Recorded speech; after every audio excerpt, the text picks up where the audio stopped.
Hi everybody, I'm Rick Beato.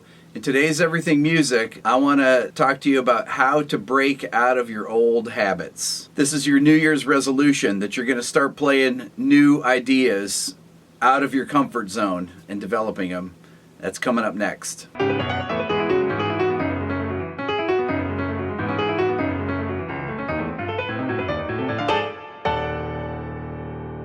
Okay, so this idea comes from an email I got yesterday about somebody mentioning that the examples that I get are very agnostic and meaning they can be interpreted. I think what the guy was saying, that they can be interpreted in many different settings. For example, I present information that is not kind of specific to one genre, and I do that on purpose because I'm trying to get people to think in a different way and not just play the stock things that they would normally play if they were stuck in some genre-specific way of playing or way of composing.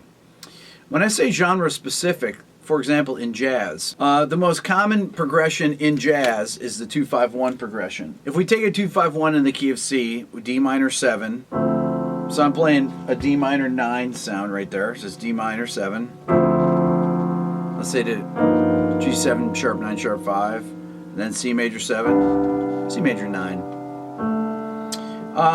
That is a very stereotypical jazz type voicing. An F major 7 over D, which gives me the 3rd, 5th, 7th, 9th, so it's like a D minor 9 sound.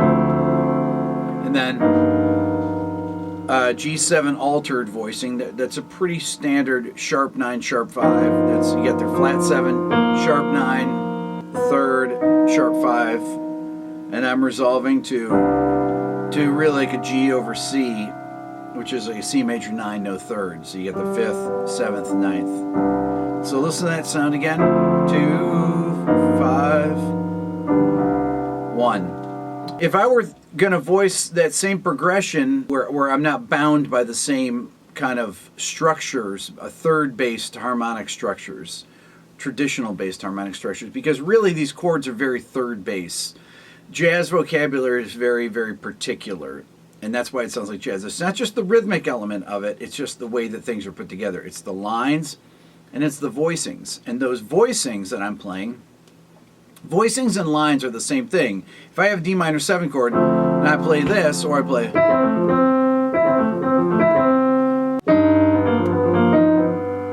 right? So I'm playing essentially a linear version.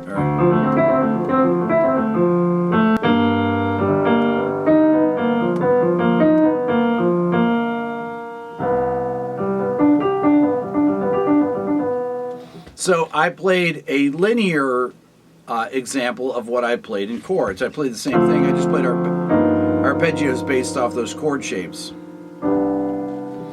So lines and chords are the same thing. It's kind of how you break up the lines rhythmically that creates motifs. But the vocabulary and the way that the intervals are spaced really give you context and genre. So if I were to take the same progression, I'm thinking D minor to G7, I might play something like this. If I'm thinking more of modern classical sound, I might play...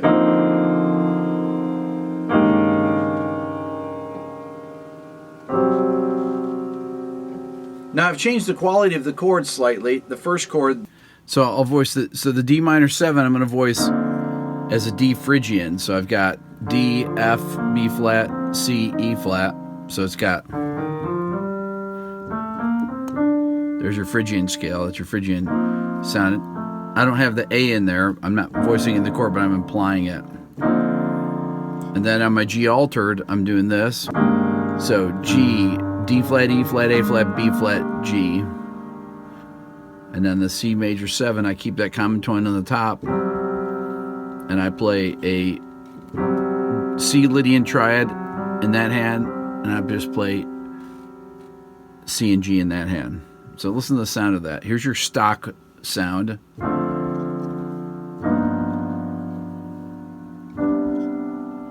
Here's your modern sound that doesn't sound like jazz.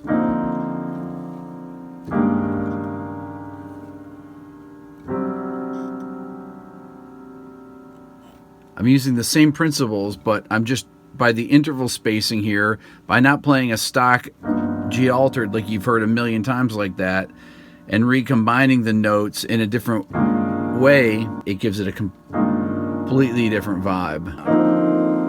Okay, so it is kind of D minor. You have D and F in it. I had the flat 6 in it, I had the flat 9 in it, flat 7, so there's kind of a D minor 7 sound. It doesn't have the 5th. And then on my G altered chord, I've got root, sharp 4, sharp 5, flat 9, sharp 9, root on the top. I have the roots on the tops. And then I resolve to the reason I kept the G on the top, I went 2, 5, I kept a common tone, 1. And this 1 chord is a C Lydian chord. Now, why is it C Lydian? Because it only has C, F sharp, and G in it. C, F sharp, G, C, G. But the spacing of the chords is what makes them in context. Here's the jazz spacing. 2, 5, 1. Here's our contemporary classical spacing. 2, 5, 1.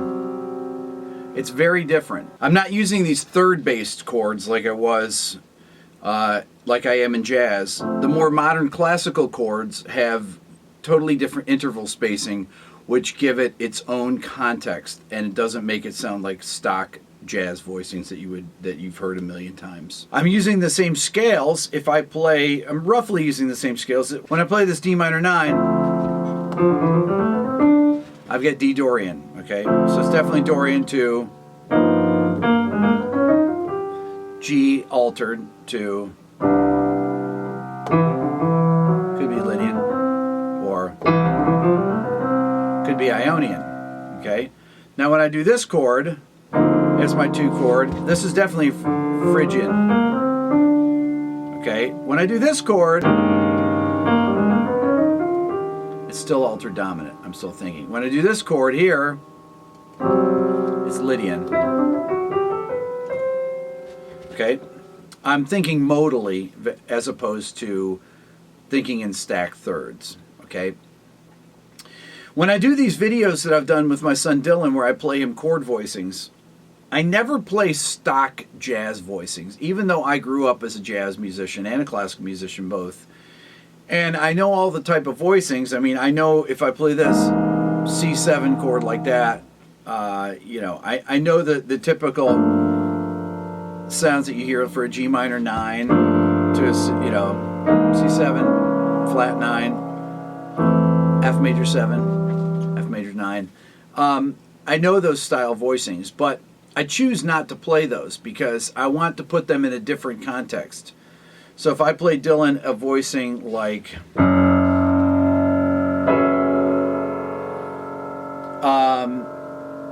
it's not so easy for him to figure out, and it's also way more interesting, I think, because you haven't heard it a million times.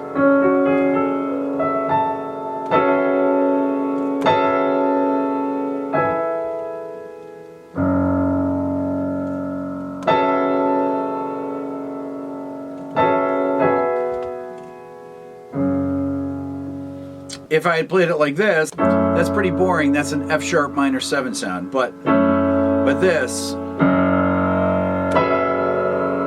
or way cooler, because it's not your standard sounds. And what I want you to think about is, how do you get away from the typical way that you voice things or that you play melodic lines? Another thing to think about is that, I was talking about this in a lesson today, how you can take a voicing, let's say we take the C Lydian voicing, right?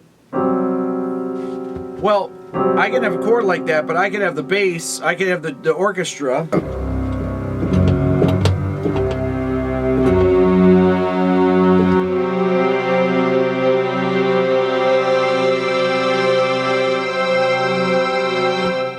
Play something like that. So in the bass, I'm thinking F Lydian.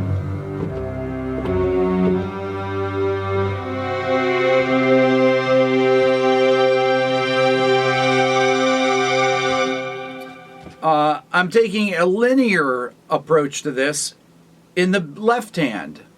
Okay, so this is getting out of, instead of thinking, okay, I'm going to do all the melody things in my right hand,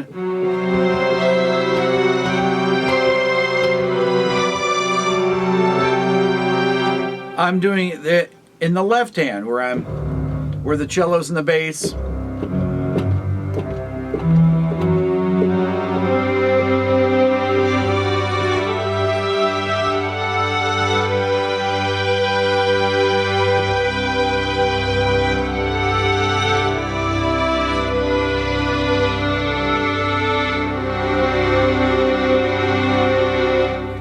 I was really thinking in C Lydian there. I kind of went into G, I started in C,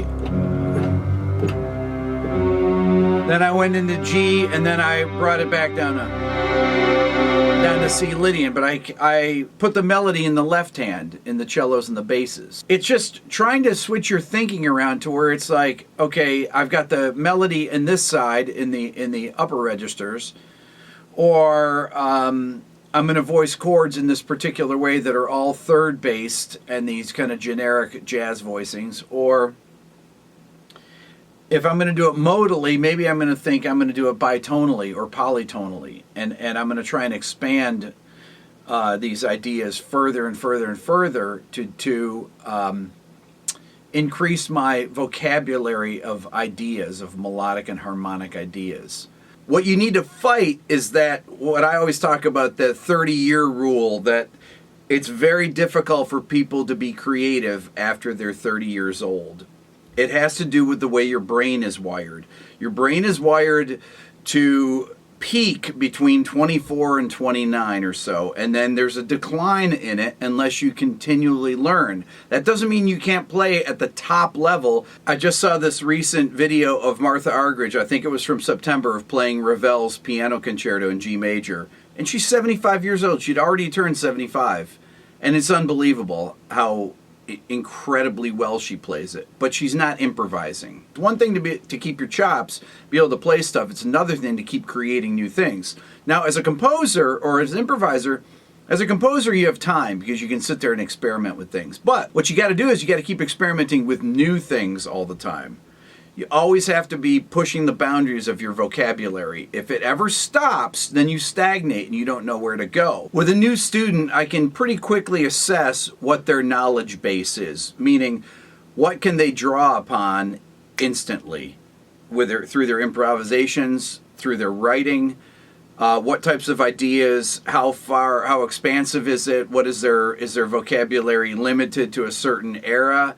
Is it derivative of a certain player? These are the kind of things that I am pretty fast at analyzing. It's tough to keep all this stuff in your head. There's only so much time to do it, but that constant study is so important, to expose yourself to new music constantly and new concepts. That's the real key in improving as a writer and as a player, is to really be able to grab onto these things and increase that base of knowledge. And it takes about 2 months of working on a concept before it becomes part of your vocabulary. There's a great video of Michael Brecker talking about this that I saw on YouTube, where he talks about it takes about 2 or 3 months for him to practice something, and then all of a sudden it will start appearing in his vocabulary. It's not an instantaneous thing. If you practice an idea, let's say let's say it's some pattern that you're doing in the dominant diminished scale or something, or let's say it's some polytonal thing that you're working on 2-5-1s as a set of subchanges, or any set of subchanges you're trying to improvise over and implement over 2-5-1. Well, it's going to take time of practicing it every day for it to come out in your playing. And the same thing in your writing. You want to be constantly reaching for new things that you've not done before. So that requires you to listen to new music you've never heard. Don't keep listening to stuff you've listened to 1,000,000 times just because you like it. You need to expand the boundaries. You need to expand the boundaries of what you don't know, okay? Or expand the boundaries of what you do know. Let's say I'm improvising over all the things you are, and I'm going to take it, I'm going to say, okay, if I take the modes that you would normally play on it, so F minor 7, F Aeolian to B flat Dorian to E flat Mixolydian to A flat Ionian to D flat Lydian. And I'm going to do a modal interchange there where I'm not going to play the ones that normally fall. Like the 6-chord mode is Aeolian. On the F chord, let's say I play F Dorian. Then on the 2 chord, instead of playing Dorian, let's say I play Aeolian. So I switch them. So on the F minor, I got the D natural, okay? And on the B flat on the B flat minor 7 chord, I've got the G flat. Okay, I've got that flat 6. So, which you normally wouldn't have. You normally have a G natural there. And then on the E flat 7 chord, you know, let's say I'm going for a major over E flat sound. There's something out of the tonic diminished or out of the dominant or out of the alter dominant scale. So these are the kind of things I'm talking about. To expand your thinking, keep developing new ideas in this way. Work on writing melodies in the low register based on the same harmonic material. Work on taking your stock harmonies and seeing what you can do to those so that it's something that you haven't played before. Whether it's you switch up the way that you voice it. Instead of voicing D minor 7 like that, which you can do, maybe I just put an 11 in there. Instead of voicing my G altered like that, maybe I voice it like that. Instead of voicing my C major 7 like that, maybe I voice it like this. Or I made it a Lydian augmented. But there was still a Lydian augmented that was based in, it was still third based harmony there. When I do harmonies like that, they're obviously not tertian based, they're third based, third built harmonies. They're built more on interval relationships and finding the beautiful dissonances that are within the scale. I'm still using the same notes of G altered, but I'm just finding more interesting interval combinations by either using particular spacings with them, or if I use things that are kind of inherent in the scale, like using a voicing like that has a D flat major 7 sus 4 arpeggio in it over G and F. So G, F, A flat, D flat, E flat, G. So that would be more of a, modal voicing, or one that where I'm exploring unusual intervals. Because if I take a very simple voicing like this for G altered that you've heard a million times, a dominant 7 sharp 9 sharp 5, and I take this part of the chord, that would be the flat 7 sharp 9 third sharp 5, and I take this interval in the middle of the chord, this half step between the sharp 9 and the third, and I spread that like this. All of a sudden this stock becomes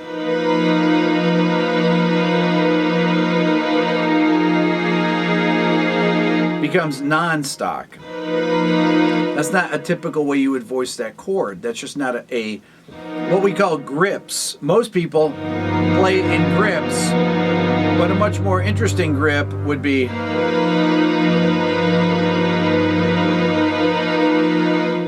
and maybe I don't voice the root to the flat 7 because that's very stock. Maybe I take the flat 9, sharp 5, sharp 9, sharp 5, major third, and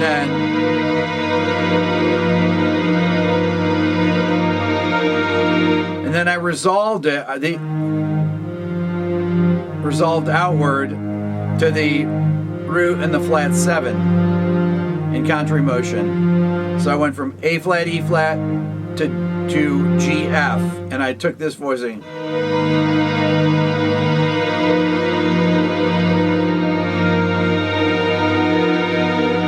Then I went into a stock sound there, but this is not. That's still not stock sounding, and it's all about the way the intervals of the chord are arranged. You can take the same notes, voice them differently, and it gives a completely different feel. It's just like the spread triad effect.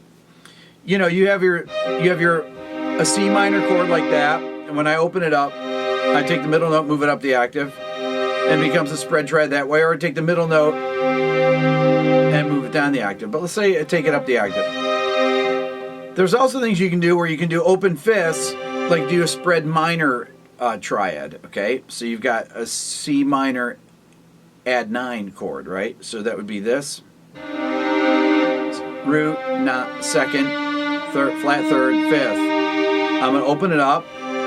Root, fifth, ninth, and then root, fifth, ninth, the flat third. Now that automatically doesn't sound like a stock voicing that you hear from the 70s, you know, like pop song or something. And you can do it like that, or you can do it like this.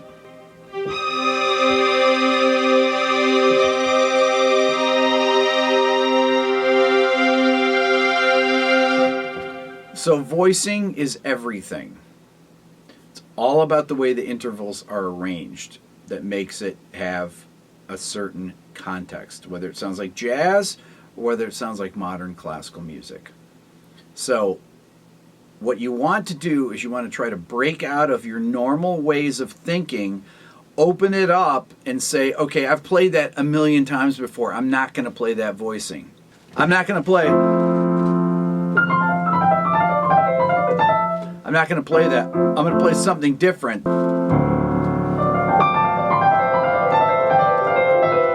My stock lines that I would normally play. Maybe I play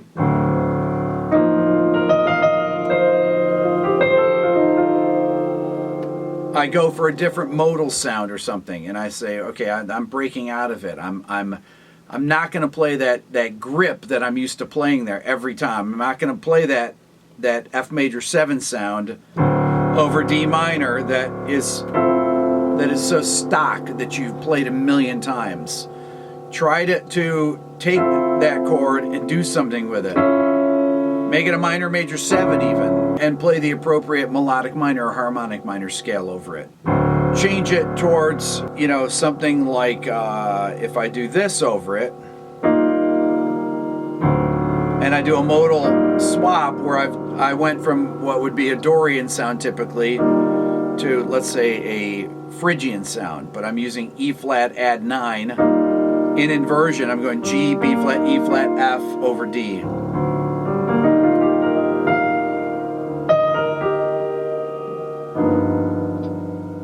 Or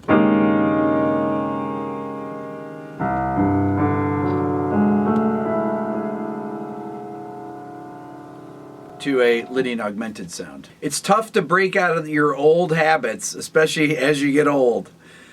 But I'm here to try and suggest some ideas and ways that you can approach breaking out of those. That's all for now. Please subscribe here to my Everything Music YouTube channel. I'm Rick Beato. Thank you for watching.